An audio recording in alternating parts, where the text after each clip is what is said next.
situasi menungso ki kok ora padha bertafakur tentang diri mereka yang berada di dalam jiwanya, bahwa ada diri yang berada di dalam jiwa, fi itu di dalam anfus, di dalam jiwa.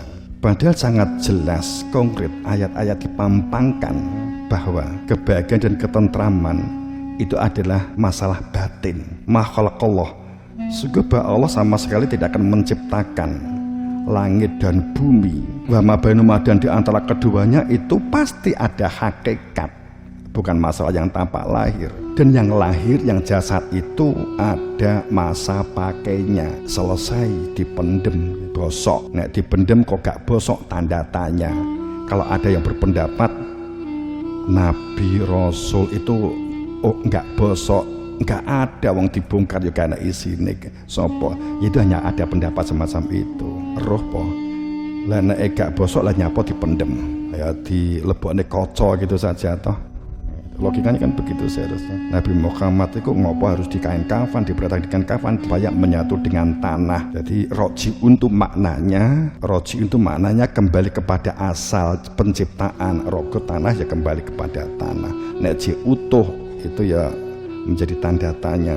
Pada saat bahwa sungguh penciptaan langit dan bumi dan di antara keduanya itu ada hakikat, ada hak mintrobik, ada hakikat. Bukan masalah yang lahiriah, jasad yang tampak mata. Dan diri yang berada di dalam jiwa itulah yang kembali kepada Tuhan, merasakan ya minadruh ila rabbika nadhiroh, yang minadruh ila rabbiha nadhiroh, menyatakan wajah berseri-seri hanya kepada Tuhannya melihat. Saat ini hakikat diingkari, jasad rojiunya ke tanah, kembali kepada tanah. Hati ngadap, ruh sirno kembali kepada asal usul, kepada Tuhan. Sir atau rasa yang menyatu merasakan indah melihat keberadaan Tuhan. Diri yang berada di dalam jiwa, diri yang berada di dalam hati nurani, diri yang berada di dalam ruh, diri yang berada di dalam sir atau rasa. Diri ini yang kembali kepada Tuhan, merasakan indah menyatu dengan Tuhan. Diri yang fitrah, diri yang berada di dalam jiwa, jika ini diingkari, sama saja mengingkari biliqa'i rabbihim la kafirun, sama saja mengingkari pertemuan dengan Tuhannya. Ayatnya kan jelas banget, ayatnya sebenarnya kan jelas banget gitu. Saat akal pikiran dalam kendali hati sanubari, saat tadi di depan kita matur majalallah li rajulin min qalbayni fi jawfihi, di dalam setiap anak Adam manusia ini ada dua hati. Ada dua hati di dalam satu rongga, ada dua hati di dalam satu rongga. Akan tapi dua hati ini di dalam dada rongga manusia ini ada dua hati. Yang satu disebut hati sanubari, yang satu disebut hati nurani. Jika hati sanubari ini berfungsi, hati nuraninya mati. Jika hati nuraninya berfungsi, hati sanubarinya mati. Berfungsinya hati itu pada saat gerak-gerik aktivitas yang kita lakukan, yang manusia lakukan, itu selalu berorientasi pada materi untuk materi, dunia untuk dunia, nafsu untuk nafsu, tidak berada di dalam perintah. Kemudian yang nurani berfungsinya saat di dalamnya ada keberadaan Tuhan, karena mengenal Tuhan, maka ini berfungsi. Saat akal pikiran dalam kendali hati sanubari, serakah, angah-angah, digerakkan iri, dengki, merasa hebat, merasa diri lebih, semuci, maka akal pikiran akan terjajah oleh angan-angan, terjajah oleh keinginan-keinginan, terjajah oleh kehormatan, kemuliaan, kesucian, keluhuran, dan keagungan yang selalu dihubungkan dengan materi. Akibatnya terikat oleh kebendaan materi dunia, dan diri yang lahiriah akibatnya terikat oleh kebendaan material dunia dan diri yang lahiriah. Maka jiwa mudah panik, jiwa mudah was-was, jiwanya kosong, jiwanya rapuh, jiwanya mudah goncang, pikirannya akan berhalusinasi dan delusi. Saat seseorang jiwanya terikat, melekat, kumandel pada hal ikhlas duniawi dan diri yang jasad lahiriah, maka untuk bermuhasabah atau mengkoreksi diri, mengevaluasi diri, melakukan dasar tobat, melakukan tafakur, dan untuk menjadi ulul albab, untuk menjadi orang yang berada di dalam inti kehidupan.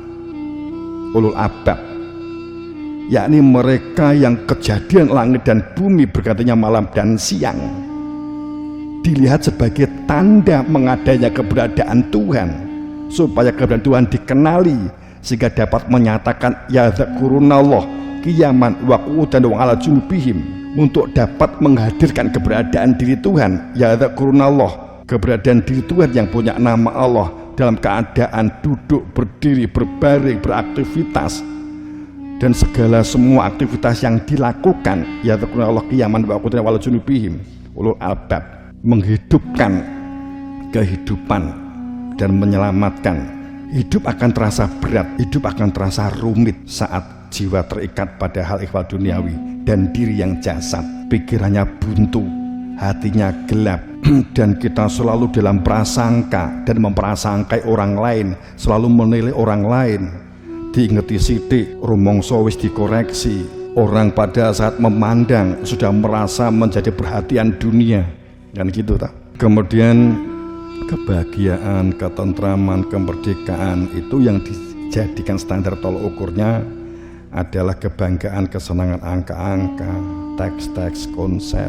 Dan jika sudah mendarah daging menjadi mindset kehidupan seseorang, sehingga akan sulit melakukan pengendalian diri, berat untuk melakukan perilaku sabar, takut untuk melakukan jihadun nafsi, berjuang untuk menjadi manusia yang istiqomah dan tumakninah.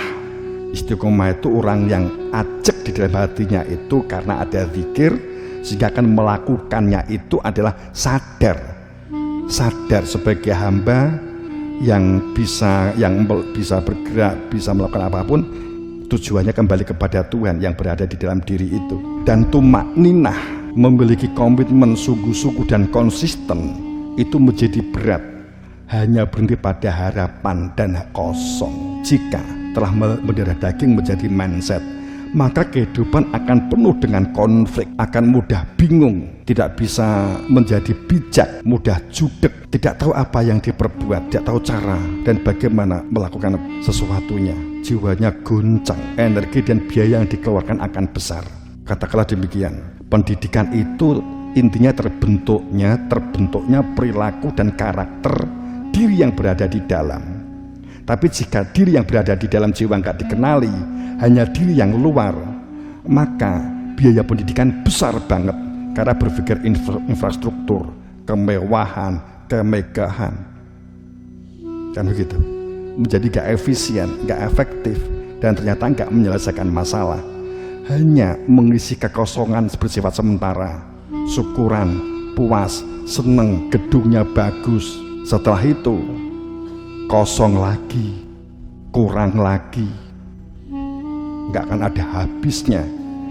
Pada saat orientasi kehidupan ini adalah bahagia, ketentraman, kedamaian, keadilan, kesucian, keluhuran, ini adalah sesungguhnya adalah masalah batiniah, tapi diambil alih oleh jasad fisik lahiriah jasadiah, maka itu boros.